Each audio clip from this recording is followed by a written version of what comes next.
साथियों 2024 में e rickshaw होगा बेहतर या L5 ऑटो होगा, ये अगर आप जानना चाहते हैं तो इस वीडियो को जरूर देखें। साथियों लगातार L5 की चर्चा बढ़ती जा रही है। L5 इलेक्ट्रिक ऑटो होता है जिसकी चर्चा लगातार 2024 में बढ़ने वाली है। तो इस वीडियो में आपको मैं बताने जा रहा हूं कि ई रिक्शा ज्यादा फायदेमंद रहेगा 2024 के अंदर या L5 ऑटो। तो साथियों उसके लिए हमने कंपैरिजन बनाया है, तो मैं आपको बताने जा रहा हूं। पहला फर्क क्या है ई रिक्शा और लोडर में समझते हैं। सबसे पहले तो अगर हम बात करें कॉस्ट की, देखिए ई रिक्शा आता है 1.5 लाख रुपए में ग्राहक को मिल जाता है, और अगर हम इलेक्ट्रिक ऑटो की बात करें L5 की बात करें तो वो 3.25 लाख रुपए से 4 लाख रुपए तक का पड़ता है। तो ये फर्क है सबसे पहला इलेक्ट्रिफाइड ऑटो के अंदर। साथ ही दूसरा बात करें, सबसे इंपॉर्टेंट है, कोई भी व्यक्ति अगर कोई ई रिक्शा लेता है, कोई लोडर लेता है, वो लेता है कमाई के लिए। तो कमाई को समझते हैं, कमाई कितनी है। तो साथियों पॉइंट नंबर 2 क्या है जो हम कंपैरिजन देख रहे हैं, पॉइंट नंबर 2 है कमाई कितनी। साथियों ई रिक्शा चालक डेली से 1000 से 1200 रुपए कमाता है आज के समय में, और ऑटो चालक जो L5 ऑटो इलेक्ट्रिक ऑटो है वो भी डेली का 1000-1200 रुपए ही कमाता है। और साथियों पॉइंट नंबर 3 अगर हम समझेंगे L5 ऑटो की माइलेज की और ई रिक्शा की माइलेज की, तो जो L5 ऑटो है, L5 ऑटो की जो माइलेज है लगभग 70, 80, 60 के आसपास घूमती रहती है, और ई रिक्शा की जो एवरेज है, जो माइलेज है वो 100, 120, 130 तक जाती है। इस कारण से भी कुछ जगह हमने देखा है कि ई रिक्शा चालक ज्यादा पैसे कमाते हैं। साथियों अगर मैं अगले पॉइंट की बात करूं तो मैं बात करना चाहता हूं डाउन पेमेंट की, क्योंकि ज्यादातर रिक्शा, ज्यादातर ऑटो हमारे देश में फाइनेंस पे बिकते हैं। तो ई रिक्शा लेने वाला व्यक्ति 40,000, 50,000 रुपए डाउन पेमेंट देके ई रिक्शा ले लेता है, और वहीं अगर हम L5 ऑटो की बात करें तो वहां पे भी वो 50,000, 60,000 रुपए देके L5 ऑटो ले लेता है। तो मुझे ऐसा लगता है जिस कारण से गरीब आदमी को ऐसा फील होता है, ऑटो ड्राइवर को फील होता है, रिक्शा ड्राइवर को ऐसा फील होता है, ऐसे महसूस होता है कि भैया हमने तो 50,000 रुपए दिए, रिक्शा भी ले लिया और ऑटो भी ले लिया। तो मैं आपको बताना चाहता हूं कि यहाँ पे आपने 1.5 लाख रुपए का लिया, लोन कम हुआ आपका, 1 लाख 1,20,000 रुपए का लोन हुआ, और यहाँ पे 3 लाख 3.5 लाख रुपए का लोन ले लिया, L5 ऑटो लिया तो आपने, और उसमें क्या हुआ, आपको ब्याज ज्यादा देना पड़ेगा। रिक्शा की किस्तें जो होती हैं 12 से 18 महीने में खत्म हो जाती हैं, ऑटो की किस्तें 3 साल, 4 साल, 5 साल तक चलती हैं। यहाँ पे आप ब्याज ज्यादा दे रहे हो।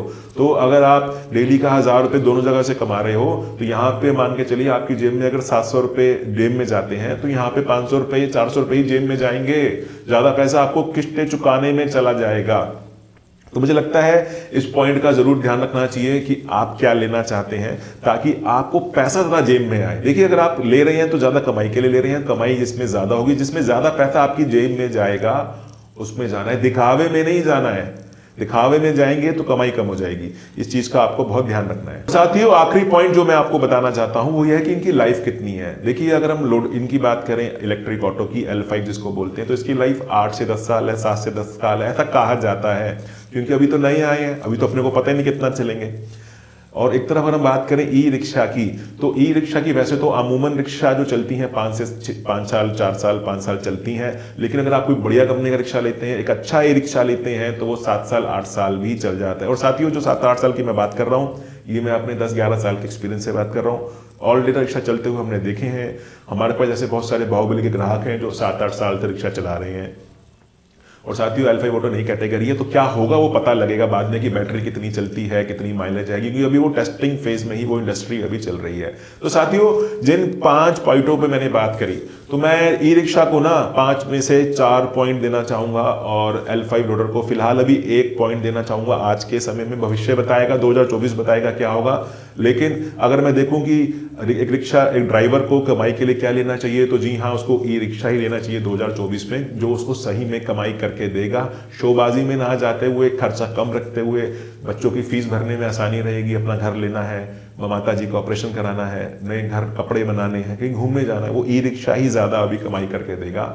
क्योंकि साथियों उसमें क्या है कि खर्चा ज्यादा है, कमाई कम, यहाँ है इन्वेस्टमेंट कम और कमाई ज्यादा। और अगर आपको लगता है कि आप ई रिक्शा का बिजनेस भी करना चाहते हैं, क्योंकि मैंने देखा है कुछ जगह लोग सब डीलरशिप कर रहे हैं, 2-3 रिक्शा से भी काम कर शुरू कर देते हैं, रिक्शा चलवा भी रहे होते हैं, रिक्शा बेच भी रहे होते हैं। तो मैं आपको अपनी अगली वीडियो में बताऊंगा कि कैसे आप रिक्शा की डीलरशिप भी ले सकते हैं, छोटे स्तर पर सब डीलरशिप से शुरुआत कर सकते हैं, 2-3-4 रिक्शा से अगर आप इंटरेस्टेड हैं तो साथियों मैंने आपको पूरा कंपैरिजन बता दिया है 2024 L5 ऑटो के लिए और ई रिक्शा के लिए निर्णायक होने वाला है।